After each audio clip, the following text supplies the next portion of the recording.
পর্যটকদের জন্য সৌদি আরব ভ্রমণকে আরও সহজ করার উদ্যোগ নিয়েছে দেশটির সরকার। এই জন্য প্যাকেজ ভিসা নামে একটি অত্যাধুনিক ডিজিটাল উদ্যোগ চালু করেছে সৌদি কর্তৃপক্ষ। এতে করে একই প্ল্যাটফর্মে ট্যুর প্যাকেজ বুকিং ও ভিসা আবেদন করতে পারবেন পর্যটকরা।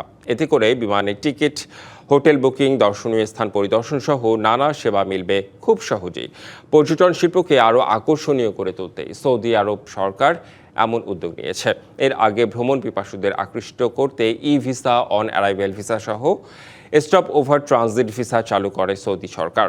পর্যটন বান্ধব নানা নীতির কারণে গেল বছর সৌদি আরবে 2,90,00,000-এরও বেশি আন্তর্জাতিক পর্যটক দেশটিতে ভ্রমণ করেছে।